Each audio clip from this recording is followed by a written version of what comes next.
தினம் ஒரு திருக்கோயில் வரிசையில் இன்றைய தினம் நாம் தரிசிக்கப் போகிற ஆலயம் ஸ்ரீபெரும்புதூர் அருள்மிகு ஆதிகேசவ பெருமாள் ஆலயத்தில் அமைந்திருக்கிற ஸ்ரீமத் ராமானுஜர் திருச்சன்னதி. இந்து சனாதன தர்மத்தில் எண்ணற்ற மகான்கள் அவதரித்து மதத்தில் ஏராளமான புரட்சிகளை செய்திருந்தாலும் அவர்களுள் 3 மகான்களின் அவதாரம் இன்றைக்கும் சிறப்பாக போற்றப்பட்டு வருகிறது. யார் அந்த 3 மகான்கள் தெரியுமா? ஆதிசங்கரர், ராமானுஜர், மத்வர். இவர்கள் மூவரும் தங்கள் ஆன்மீக கருத்துகளையும் வழிபாட்டு முறைகளையும் முன்வைத்து மக்களிடம் ஆன்மீக எண்ணங்களை விதைத்தனர். இதில் மகான் ராமானுஜரின் 1000வது ஆண்டு வைபவம் 4 வருடங்களுக்கு முன் களை கட்டியது. ஆம், ஸ்ரீமத் ராமானுஜர் அவதரித்து 1000 ஆண்டுகள் ஆகின்றன. வாருங்கள், அற்புதமான அந்த மகானை தரிசிக்கலாம். கிபி 1017ஆம் ஆண்டு ஸ்ரீபெரும்புதூரில் அவதரித்த ராமானுஜர் 120 வருடங்கள் இந்த பூலோகத்தில் வாழ்ந்து கிபி 1137ஆம் ஆண்டு ஸ்ரீரங்கத்தில் பரமபதம் அடைந்தார். வைணவ ஆச்சாரிய குரு பரம்பரையில் ராமானுஜர் தெய்வமாகவே வணங்கப்படுகிறார். ஸ்ரீபெரும்புதூரில் வசித்து வந்த ஸ்ரீ கேசவ சோமையாஜியார் சகலமும் கற்றறிந்த பண்டிதர். இவரது துணைவியார் காந்திமதி அம்மையார். சோமையாஜியார் நித்தமும் வேள்விகளை புரிந்து பகவானை ஆராதிப்பவர். இந்த தம்பதியருக்கு வெகு காலமாகவே புத்திரப்பேறு அமையவில்லை. எனவே சென்னை திருவல்லிக்கேணியில் ஸ்ரீ பார்த்தசாரதி ஆலய திருக்குளத்தில் புத்திர காமேஷ்டி யாகத்தை மேற்கொண்டார் சோமையாஜியார். திரேதா யுகத்தில் ராம அவதாரத்தின் போது லட்சுமணனாக அவதாரம் எடுத்தார் ஆதிசேஷன். துவாபர யுகத்தில் கிருஷ்ண அவதாரத்தின் போது பலராமனாக அவதாரம் எடுத்தார் ஆதிசேஷன்.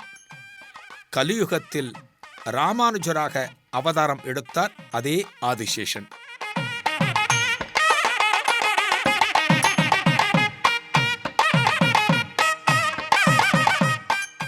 உலகத்தோரிடம் வைணவ நெறியை எடுத்துரைக்க பிங்கள வருடம் சித்திரை மாதம் வளர்பிறை பஞ்சமி வியாழக்கிழமை திருவாதிரை நட்சத்திரத்தில் 1017ஆம் வருடம் ஏப்ரல் மாதம் 4ஆம் தேதி ராமானுஜர் அவதரித்தார். திருவல்லிக்கேணி பார்த்தசாரதி பெருமாளின் அருளுடன் பிறந்ததால் பார்த்தசாரதியே ராமானுஜராக அவதரித்தார் என்றும் சொல்லப்படுவதுண்டு. ராமானுஜரின் அவதாரத்தை வைணவ ஆச்சாரியர்கள் பலவிதமாக போற்றுவர். திருவரங்கத்து அமுதனார் என்னும் மகான் ஸ்ரீமன் நாராயணனின் திருக்கரங்களில் எழுந்தருளியிருக்கின்ற திவ்ய ஆயுதங்களே ராமானுஜராக அவதாரம் எடுத்தன என்பார். வேதாந்த தேசிகர் சேனை முதலிகளின் அம்சம் என்று ராமானுஜரை போற்றுவார். மணவாள மாமுனிகள் பஞ்ச திவ்ய ஆயுதங்களின் ஆவேசமான அவதாரம் என்று பூரிப்பார்.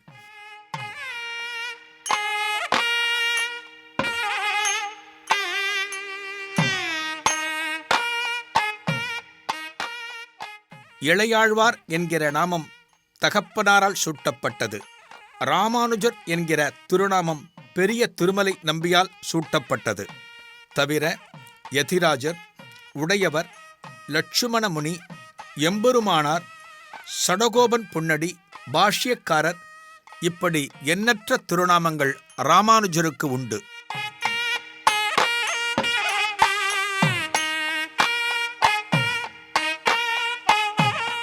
சகலகலா பண்டிதரான தனது தந்தையிடமே வேதம், சாஸ்திரம் உள்ளிட்ட பல்வேறு கலைகளை கற்றார் ராமானுஜர். கல்வி கற்பதில் ஆர்வமும் அக்கறையும் கொண்டிருந்தார். தனக்கு பாடங்களையும் கலைகளையும் சொல்லிக் கொடுத்த ஆசிரியர்கள் மீது அதீத பக்தி வைத்திருந்தார் ராமானுஜர்.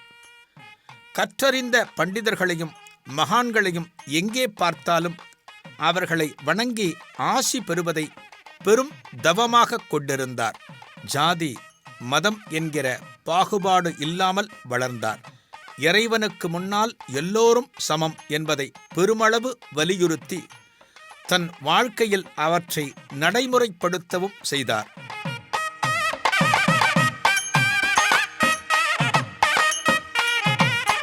காஞ்சி அருள்மிகு வரதராஜ பெருமாளுக்கு நித்தமும் புஷ்ப கைங்கரியம் செய்து வந்த திருக்கச்சி நம்பிகள் பூந்தமல்லியில் இருந்து ஸ்ரீபெரும்புதூர் வழியாகத்தான் காஞ்சிக்கு நடந்து செல்வார். தினமும் ஸ்ரீபெரும்புதூர் ராமானுஜரின் இல்லத்தை கடந்து நடந்து செல்லும்போது அவர் இல்லத்தில் சிறிது நேரம் அமர்ந்து ஓய்வெடுத்துச் செல்வாராம். அப்படி அமர்ந்திருக்கின்ற வேளையில் பெருமாளை பற்றி ராமானுஜரும் திருக்கச்சி நம்பிகளும் பேசுவார்களாம். இப்படித்தான் இந்த இருவருக்கும் பழக்கம் ஏற்பட்டது. ராமானுஜரை விட 8 வயது மூத்தவர் திருக்கச்சி நம்பிகள்.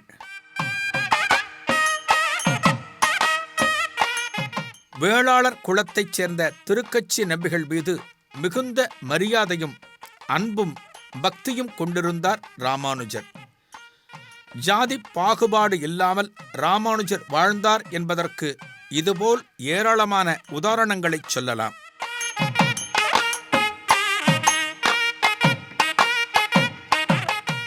திருக்கச்சி நம்பிகளுக்கு ஒரு நாள் தன் இல்லத்தில் விருந்து பரிமாற வேண்டும் என்று ஆசைப்பட்டு அதற்கு ஏற்பாடு செய்தார் ராமானுஜர். திருக்கச்சி நம்பிகளின் வரவு அன்றைக்கு ஏனோ தாமதம் ஆயிற்று. திருக்கச்சியார் இன்னும் வரவில்லையே என்ற ஏமாற்றத்தில் அவரை தேடி ராமானுஜர் பயணிக்க, அந்த வேளையில் வேறொரு பாதை வழியே ராமானுஜம் இல்லம் வந்து ராமானுஜரின் மனைவி பரிமாறிய விருந்தையும் ஏற்றுக்கொண்டு அங்கிருந்து காஞ்சிக்கு புறப்பட்டு போய்விட்டார்.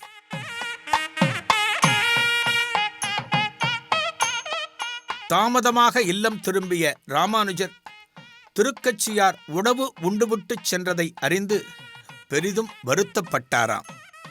ராமானுஜருக்கு 16 வயது இருக்கும்போது, அதாவது கிபி 1033 ஆண்டில் தஞ்சமாம்பாள் என்னும் யுவதியை திருமணம் செய்து கொண்டார்.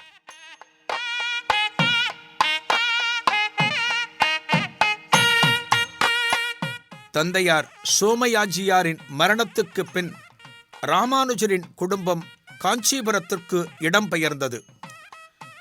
குருமார்களை தரிசிப்பதும் சிஷ்ய பரம்பரையை உருவாக்குவதும் அதன் பின் ஆரம்பமானது.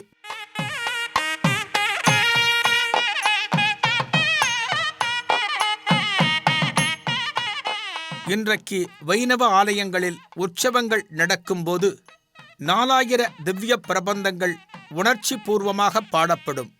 ஆழ்வார்கள் பாடிய இந்த திவ்ய பிரபந்த பாசுரங்களை மிகுந்த சிரமத்துடன் அலைந்து திரிந்து அவற்றையெல்லாம் ஒன்று திரட்டியவர் நாதமுனிகள். அப்பேற்பட்ட பாசுரங்களை உரிய பண்ணோடு வைணவ ஆலயங்களில் முழங்கச் செய்தவர் ராமானுஜர்.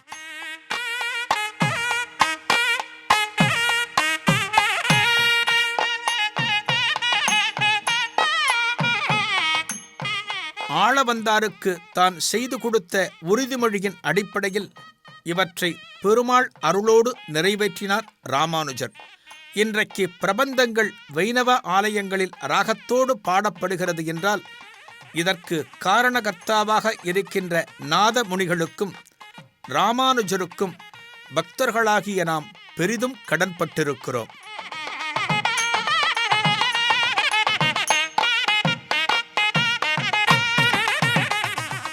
யாம் பெற்ற பேறு பெருக இவ்வையகம் என்பது உதட்டளவில் இருந்தால் மட்டும் போராது, அதை நடைமுறையிலும் கொண்டு வந்தவர் ராமானுஜர். அதற்கு உதாரணமாக அமைந்த ஒரு சம்பவத்தை பார்ப்போம். வைணவ ஆச்சாரியாரான ஆளவந்தாரின் 5 சீடர்களுள் ஒருவர் திருக்கோஷ்டியூர் நம்பி. இன்றைய சிவகங்கை மாவட்டத்தில் இருக்கிறது திருக்கோஷ்டியூர். திருக்கோஷ்டியூர் நம்பியிடம் வைணவ மந்திர உபதேசம் பெற வேண்டும் என்பதற்காக ஸ்ரீரங்கத்தில் இருந்து புறப்பட்டு திருக்கோஷ்டியூர் வந்து சேர்ந்தார் ராமானுஜர். ஆனால் உபதேசம் பெறுவதற்கு போதிய பக்குவம் இன்னும் வரவில்லை என்று திருக்கோஷ்டியூர் நம்பிகளால் திருப்பி அனுப்பப்பட்டார். சிறிது காலம் கழித்து மீண்டும் திருக்கோஷ்டியூர் வந்தார் ராமானுஜர். அப்போதும் திருப்பி அனுப்பப்பட்டார். இப்படி மீண்டும் மீண்டும் தன் முயற்சியில் தளராமல் 17 முறை வந்தும் உபதேசம் கிடைக்கவில்லை ராமானுஜருக்கு. 18வது முறை வந்தபோதுதான் திருக்கோஷ்டியூர் நம்பிகள் மனம் குளிர்ந்து ராமானுஜரை வரவேற்றாராம்.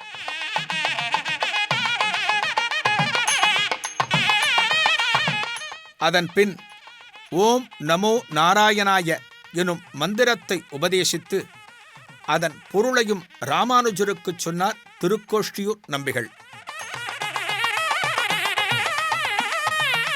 கூடவே, அடியேன் உனக்கு உபதேசம் செய்த இந்த மந்திரத்தை வேறு எவருக்கும் நீ சொல்லக்கூடாது. அப்படிச் சொன்னால் நீ நரகத்திற்குச் சென்று விடுவாய் என்று கடுமையாக எச்சரித்தார் திருக்கோஷ்டியூர் நம்பிகள். ஆனால் ராமானுஜரின் சிந்தனை வேறு விதமாக இருந்தது. இந்த மந்திரத்தைச் சொன்னால் அனைவருக்கும் வைகுந்தம் வாய்க்கும் என்றால் எல்லோருக்கும் தெரியப்படுத்தி மோட்ச சாம்ராஜ்யத்துக்கு அனுப்பலாம் என்று தீர்மானித்தார்.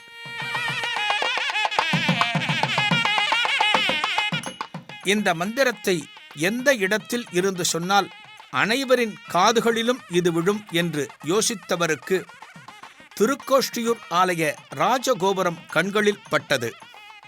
ராமானுஜருக்கு சந்தோஷமான சந்தோஷம்.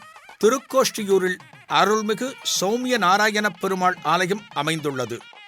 அற்புதமான இந்த ஆலயத்தின் ராஜகோபுரத்தில் ஏறி நின்று உரக்க குரல் கொடுத்து ஊர் மக்களை அழைத்தார் ராமானுஜர். எல்லோரும் ஆலய ராஜகோபுரத்துக்கு முன்னால் திரண்டு நின்று ராமானுஜர் என்ன சொல்லப் போகிறார் என்பதற்காக அண்ணார்ந்து பார்த்து கொண்டிருந்தனர். அப்போது ஓம் நமோ நாராயணாய எனும் மந்திரத்தை ஊர் ஜனங்கள் அனைவருக்கும் உபதேசம் செய்தார் ராமானுஜர். ராமானுஜர் சொல்லச் சொல்ல அனைவரும் இந்த மந்திரத்தை அப்படியே திரும்பச் சொன்னார்கள்.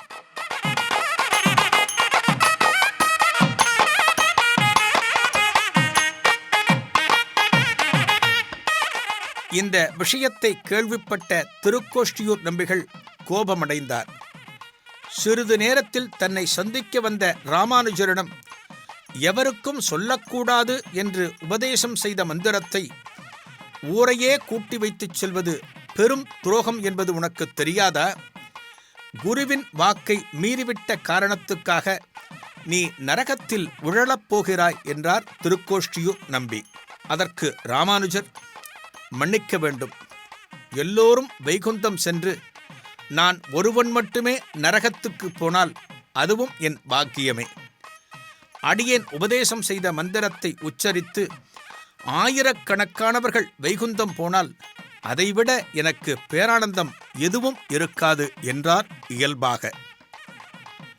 இந்த பதிலை கேட்ட திருக்கோஷ்டியூர் நம்பி உணர்ச்சி வசப்பட்டார்.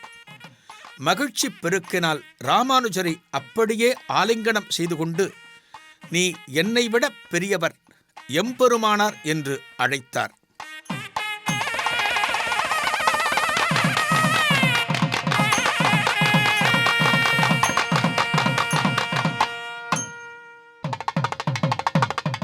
ஸ்ரீபெரும்புதூர் அருள்மிகு ஆதிகேசவ பெருமாள் ஆலயத்தில் அமைந்திருக்கிற ஸ்ரீமத் ராமானுஜர் திருச்சன்னதி. திருவிழா காலங்களில் புறப்பாடு ஆவதற்கு இந்த உற்சவர் விக்கிரகங்கள்தான் அலங்கரிக்கப்பட்டு வீதியுலா நடைபெறும். எத்தனையோ வைணவ ஆலயங்களில் ராமானுஜர் உற்சவர் விக்கிரகங்கள் இருந்தாலும் 3 ஆலயங்களில் இருக்கிற உற்சவர் விக்கிரகங்கள் சிறப்பு. இந்த 3 விக்கிரகங்களுக்கும் விசேஷமான காரணங்கள் உண்டு. 3 விக்கிரகங்களை தரிசிப்போமா? முதல் விக்கிரகம் தமர் உகந்த திருமேனி என்று அழைக்கப்படும். இந்த விக்கிரகம் கர்நாடக மாநிலம் மைசூருக்கு அருகில் உள்ள மேல்கோட்டை எனும் திருநாராயணபுரம் ஆலயத்தில் காணப்படுகிறது. மேல்கோட்டையில் சுமார் 12 ஆண்டுகள் தங்கி ஆலய வழிபாட்டு முறைகளை வகுத்து கொடுத்தார் ராமானுஜர். மேல்கோட்டையில் எல்லா பணிகளும் பூர்த்தியான பின் அங்கிருந்து ஸ்ரீரங்கம் புறப்பட தயாரானார். ஆனால் மேல்கோட்டையில் இருக்கிற சீடர்கள் ராமானுஜரை விட்டு பிரிவதில் வருத்தத்தில் இருந்தனர். சீடர்களை தேற்றி அவர்களை எவ்வளவு சமாதானப்படுத்தினாலும் இயல்பு நிலைக்கு வரவில்லை. தங்களை பிரிந்து எங்களால் வாழ முடியாது, தங்களின் நினைவுகளை எங்களால் மறக்க முடியாது என்று கண்கள் கலங்க பேசினர். இவர்களின் மனக்குறையை போக்க திருவுளம் கனிந்த ராமானுஜர் ஒரு சிற்பியை வரவழைத்து தன் உருவத்தை விக்கிரகமாக வடிக்கச் சொல்கிறார். அந்த விக்கிரகமும் கைகளை கூப்பிய நிலையில், அதாவது விடை பெறுவது போல் அற்புதமாக அமைந்தது. பிறகு தன் சக்திகளை அந்த விக்கிரகத்திற்கு தந்துவிட்டு விடைபெற்று ஸ்ரீரங்கம் வந்து சேர்ந்தார் ராமானுஜர். இந்த விக்கிரகம்தான் தமர் உகந்த திருமேனி எனப்படுகிறது. இரண்டாவது தானுகந்த திருமேனி. தன் இறுதி காலத்தில் ஸ்ரீரங்கத்தில் இருந்தார் ராமானுஜர். அப்போது அவரது அவதாரத்தலமான ஸ்ரீபெரும்புதூரில் வசித்த சில சீடர்களுக்கு ஒரு ஆசை ஏற்பட்டது. அதாவது ஸ்ரீபெரும்புதூர் ஆலயத்தில் குருநாதருக்கு ஒரு சிலா விக்கிரகம் அமைத்து நித்தமும் அதை வணங்கி வர வேண்டும் என்பதே அவர்களது ஆசை. எனவே ஒரு சிற்பியை கொண்டு விக்கிரகம் தயாரானது. எல்லாம் ஆயிற்று. கண் திறக்க வேண்டியதுதான் பாக்கி. சிற்பியும் தெய்வங்களை வேண்டிக் கொண்டு கண் திறக்க முயல உளி ஏடாகூடமாகப்பட்டு விக்கிரகத்தின் கண்ணில் இருந்து இரத்தம் கசிய ஆரம்பித்தது.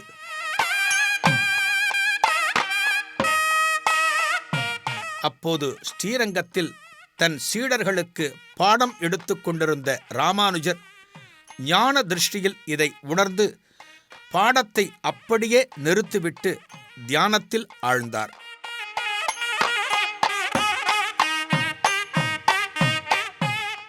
குருநாதரின் இந்த திடீர் தியானத்தில் குழம்பிப்போன சீடர்கள் அவர் கண் விழித்த பின் இதற்கான காரணத்தை கேட்டார்கள். அதற்கு, ஸ்ரீபெரும்புதூரில் இருக்கின்ற என் சீடர்கள் அன்பு மேலிட என்னை ஏகத்துக்கும் உபசரித்து விட்டார்கள் என்றாராம் நெகிழ்வாக. பின்னர் வந்த நாட்களில் ஒருமுறை ஸ்ரீபெரும்புதூர் சென்றார் ராமானுஜர். கல் விக்கிரகம் தேவையில்லை, உலோக விக்கிரகமே உங்கள் வழிபாட்டுக்கு போதும் என்று சீடர்களுக்கு ராமானுஜர் அருள, அதன் பின் செப்பு திருமேனி தயாரானது.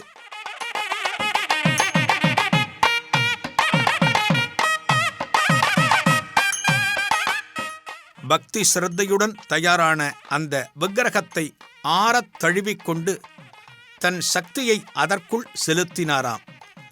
தானே மிகவும் உகந்து, அதாவது விரும்பி அணைத்ததால் இது தானுகந்த திருமேனி ஆயிற்று. மூன்றாவது திருமேனி தானான திருமேனி. அதாவது அவரே இந்த திருமேனியாக ஆனார் என்று பொருள். இந்த விக்கிரகத்தை ஸ்ரீரங்கத்தில் தரிசிக்கலாம். ராமானுஜர் பரமபதம் அடைந்தபின் அவரது பூத உடலை ஸ்ரீரங்கத்தில் திருப்பள்ளிப்படுத்தினார்கள். அதற்கு மேலே பிரதிஷ்டை செய்யப்பட்டதுதான் இந்த தானான திருமேனி. ராமானுஜர் இன்னமும் இங்கே வாழ்ந்து கொண்டிருக்கிறார் என்பது அவரது அடியவர்களின் நம்பிக்கை.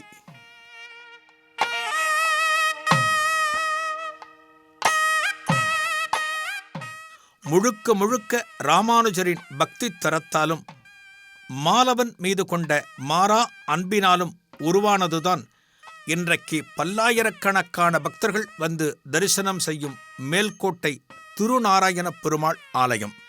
அந்நியர்களின் தாக்குதல்கள் நிகழ்ந்த காலத்தில் கர்நாடக மாநிலத்தில் அமைந்துள்ள மேல்கோட்டை ஆலயமும் பெரிதும் பாதிப்புக்கு உள்ளானது. டெல்லியை ஆண்ட சுல்தான்கள் கர்நாடக பகுதிகளில் படையெடுத்து வரும்போது மேல்கோட்டை ஆலயத்தை ஊர் மக்களால் காப்பாற்ற முடியவில்லை. அந்நியர்களால் சேதத்துக்கு உள்ளான இந்த ஆலய மூலவர் விக்கிரகத்தை அங்குள்ள துளசி காட்டில் இருந்து ராமானுஜர் கண்டுபிடித்து அந்த பகுதியை ஆண்ட மன்னன் விட்டலராயனின் உதவியால் மீண்டும் பிரதிஷ்டை செய்தார். அதேபோல இந்த ஆலயத்தை சீரமைக்கும் பணியில் ராமானுஜர் பல காலம் இருந்தார். இந்த ஆலயத்துக்குச் சொந்தமான உற்சவர் திருவடிவம் டெல்லி சுல்தான் வசம் இருந்ததை அறிந்து அங்கு சென்று அந்த விக்கிரகத்தை மீட்டு வந்தது மிகப்பெரிய கதை. தேசமெங்கும் இருக்கிற பெருமாள் ஆலயங்களுக்கு திருப்பணி செய்வதையே தன் உயிர் மூச்சாக கொண்டு வாழ்ந்தவர் ஸ்ரீமத் ராமானுஜர். இவரது ஆன்மீக அருட்பணிகளுக்கு உதாரணமாக எண்ணற்ற திருத்தலங்களைச் சொல்லலாம். அவற்றுள் திருமலை திருப்பதி, ஸ்ரீரங்கம், மேல்கோட்டை இந்த 3 திருத்தலங்களும் முக்கியமானவை. ஸ்ரீபெரும்புதூரில் அவதரித்து இன்று ஸ்ரீரங்கத்தில் உறைந்து வருகிறார் எம்பெருமானார். இன்றைக்கும் ராமானுஜர் ஸ்ரீரங்கத்தில் வாழ்ந்து கொண்டிருக்கிறார். உண்மையான வைணவ அடியார்களுக்கு தரிசனம் தந்து வருகிறார் என்பதே சத்தியம். வைணவம் சிறக்க வித்திட்ட மகான் ஸ்ரீமத் ராமானுஜரின் திருவடிகளை பணிவோம், அவரது குருவருளை பெறுவோம்.